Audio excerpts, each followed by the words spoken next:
Yo, have you seen what's happening in Africa? We're not just talking about a few new buildings here and there. China's coming in with mega projects, the kind that makes your jaw drop. Think massive highways cutting through jungles, shiny new railways connecting cities, and ports so big they can fit entire countries. This ain't just construction, people. This is nation building on steroids. China's investing billions upon billions of dollars, changing the face of Africa faster than you can say infrastructure. Some folks are calling it a new era for the continent. But hold up, before we get ahead of ourselves, let's break it down. We're talking serious change here, the kind that comes with opportunities and challenges.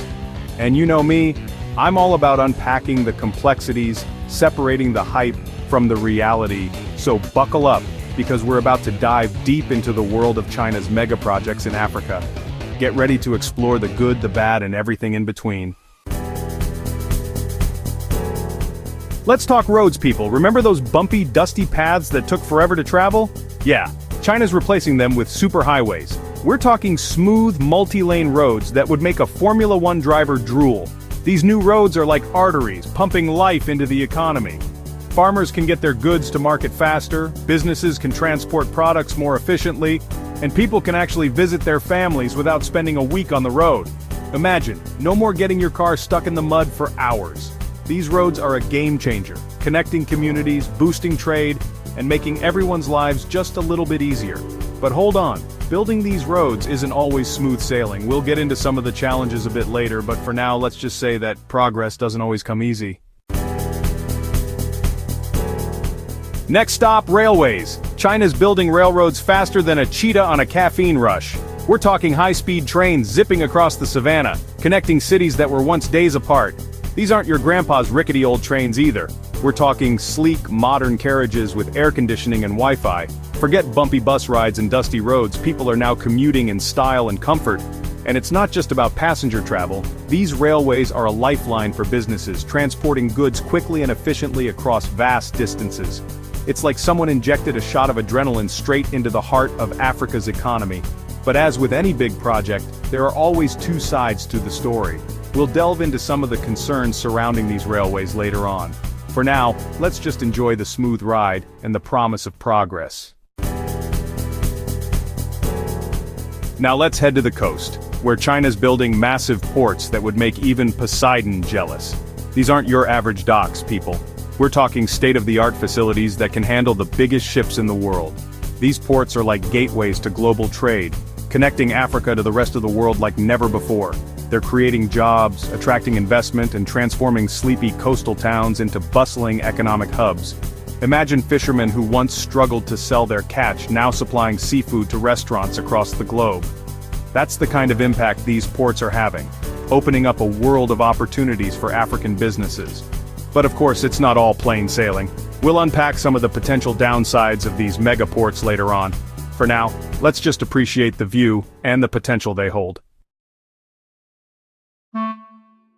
Look, it's not just about flashy infrastructure. These mega projects are changing lives. Seriously, people are getting jobs, putting food on the table, and building a better future for their families. Construction workers, engineers, architects, these projects are creating thousands of jobs, giving people the opportunity to learn new skills and build careers. And it's not just about the construction phase. Once these projects are up and running, they need people to operate and maintain them, creating even more long-term employment opportunities. This means more kids going to school, more families accessing healthcare, and a real chance at breaking the cycle of poverty. Now that's what I call progress. But let's not sugarcoat it. There are legitimate concerns about these projects.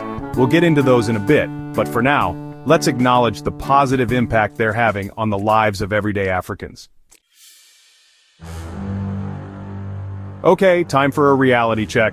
While these mega projects look shiny and impressive, they come with a hefty price tag. And guess who's footing the bill? That's right, African nations are taking on massive loans from China to finance these projects. Now some folks are worried that these loans could turn into a debt trap. If African countries can't repay their debts, China could gain leverage over their resources or political decisions. That's a scary thought, right?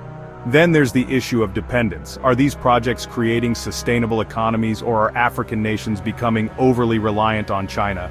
It's a delicate balancing act, and one that requires careful consideration. Look, I'm all for progress, but not at the cost of sovereignty and economic independence. We need to make sure these projects benefit Africa in the long run, not just line the pockets of foreign investors. Here's another concern. Can local African businesses compete with the influx of Chinese companies? When China invests in these mega projects, they often bring their own workforce and materials, which can squeeze out local businesses. Imagine a local construction company that's been operating for years, suddenly losing contracts to a Chinese giant. That's a tough pill to swallow, and it raises concerns about fair competition and the long-term economic impact on African communities. We need to find a way to ensure that these mega projects benefit everyone, not just foreign investors. That means creating opportunities for local businesses to participate, fostering technology transfer, and ensuring that profits are reinvested in African economies. It's about finding a balance between attracting foreign investment and empowering local entrepreneurs. After all, true economic development comes from within. Now let's hear from the people on the ground. Meet Abini, a single mother from Kenya who used to spend hours each day walking miles to fetch water for her family. Thanks to a new Chinese-built dam and water pipeline, she now has clean water flowing directly into her home. Or take Kofi, a young entrepreneur from Ghana, who started a transportation business after the completion of a new highway. He's now employing dozens of people and contributing to his local economy. These are just two examples of how these mega projects are transforming lives. Yes, there are challenges and concerns, but we can't ignore the real tangible benefits that people are experiencing on the ground. It's easy to get caught up in the big picture debates, but it's important to remember that these projects are ultimately about people. Their stories, their hopes and aspirations should be at the heart of this conversation.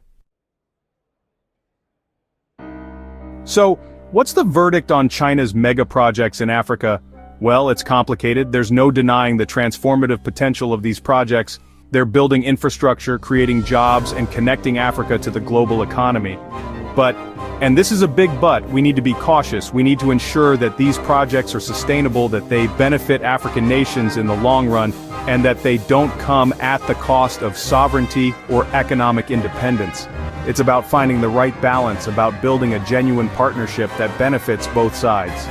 China's involvement in Africa shouldn't be about exploitation or neo-colonialism, but about mutual respect, shared prosperity, and a brighter future for both continents.